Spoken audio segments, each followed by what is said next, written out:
Hi Alokita, Hi Meenakshi. how have you been? Very good. कैसा लग रहा है आपको बोधिग्राम में और कितने दिन से if you want to tell about your journey? बहुत अच्छा लग रहा है, एंड ऑफ द ईयर है और बहुत काम फील कर रहा है. मैं यहाँ पे अभी संतवानी फेस्टिवल में आई थी और अभी तक रुकी हूँ. 22 को आई थी और आज 6 तारीख है. अच्छा, can you tell us about yourself? What do you do? Or I know that you work in sustainability, climate change. How did you come to this? तो क्योंकि मैंने पढ़ाई की है सस्टेनेबिलिटी के ऊपर Tata institute of social sciences से, तो वहीं से भी मेरी जर्नी स्टार्ट हो गई थी. मैंने बहुत गाँव, शहर, हर तरीके की जगह पे काम किया और अभी भी उसी फील्ड में कर रही हूँ. रिसर्च करती हूँ मैं क्लाइमेट के ऊपर और क्लाइमेट हेल्थ इन सब के ऊपर, और थोड़ी एक्टिविस्ट टाइप की भी हूँ. तो जर्नी तो अच्छी रही है अभी तक. बाकी अब स्पिरिचुअलिटी का एंगल भी उसमें लग गया है तो और अलाइंड फील होता है. स्पिरिचुअलिटी का एंगल कैसे फिट हुआ इसमें? Like, and when did this start? Both these journeys. Actually थोड़ा सा अंदर बचपन से ही था थोड़ा थोड़ा, लेकिन वो एग्जैक्टली क्या था वो मुझे समझ में नहीं आता था.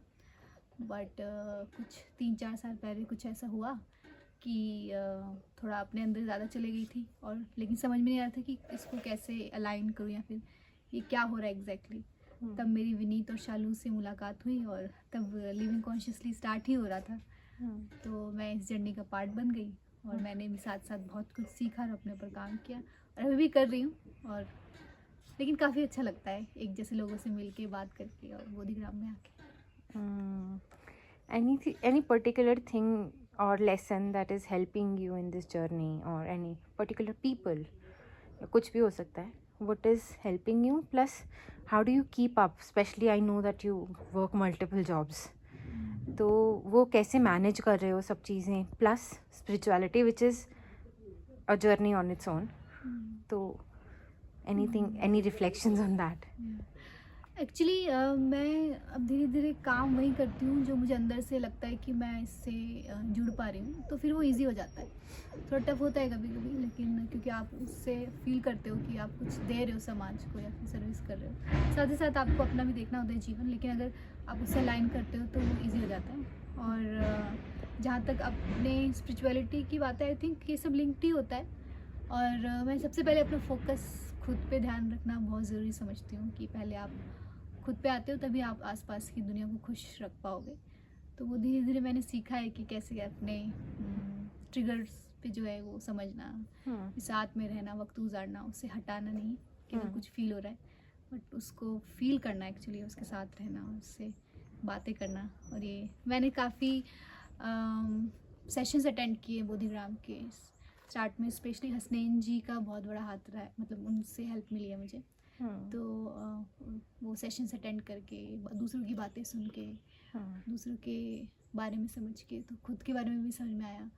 फिर मैं कम्युनिटी का पार्ट रही जिसमें बुक्स भी पढ़ते थे लिविंग कॉन्शियसली में. उन बुक्स के थ्रू भी मैंने काफ़ी कुछ समझा, और स्पेशली सूफी टीचिंग्स के थ्रू मैंने सिर्फ समझा नहीं, बट धीरे धीरे उसका कुछ भी पार्ट एटलीस्ट अपनी ज़िंदगी में लाना स्टार्ट किया. तो मुझे अपने में दिखता है इम्प्रूवमेंट, बट ये कंटिन्यूस जर्नी है. So true.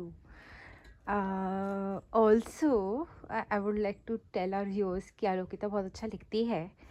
तो अगर आपका मन हो तो क्या आप हमारे लिए कुछ पढ़ना चाहेंगे? And will and with that may be. हाँ, पढ़ सकते हैं. तो इस कविता या स्क्रिबलिंग जो भी कहेंगे, इसका नाम है मेरे घर में मैं ही हूँ. मेरे घर में मैं ही हूँ और कोई दूजा नहीं. मेरे घर में मैं ही हूँ और कोई दूजा नहीं. मेरे आंगन में मैं बैठती हूँ रोज़ाना. मेरे गीत मैं सुनती हूँ बैठकर बड़े प्यार से. मेरे गीत मैं सुनती हूँ बैठकर बड़े प्यार से. कभी यह गीत काफ़ी दुख भरे होते हैं, कभी यह डरावने भी होते हैं, मगर हर गीत की एक जड़ होती है. मगर हर गीत की एक जड़ होती है. उसी जड़ों में कुछ पत्ते हैं, उसी जड़ों में कुछ पत्ते हैं. मौसम आने पर ये जहरीले पत्ते झड़ते नहीं. मौसम आने पर ये जहरीले पत्ते झड़ते नहीं, जैसे मानो चिपक गए हैं मेरे तनों से. मगर मैंने मौसम से गुहार लगाई उस दिन कि अब बस.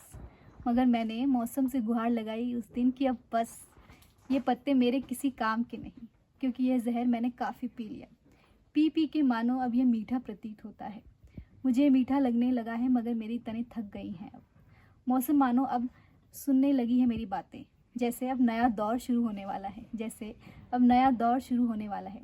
उस दिन आकाश ने मेरे कानों में आकर बोला कि तुम्हारी तने मजबूत हो गई हैं और अब ये मेरे तक पहुँचेंगी। असीमित दूरियां भी सीमित लगेंगी क्योंकि तुम्हारी कोई सीमा नहीं है। तुम शायद वो है जो धरती रूपी मिट्टी में कभी नहीं रुकेगी, मगर आकाश तक पहुँचने पर भी जड़ों की मिट्टी तक ही महसूस करना, क्योंकि मिट्टी से जुड़े होने पर बालपन नहीं जाता। खेलते रहना मगर आकाश भी छूना। Thank you. Oh, thank you, Alokita. It was beautiful talking to you. Thank you Meenakshi. See you another time, guys. Bye bye.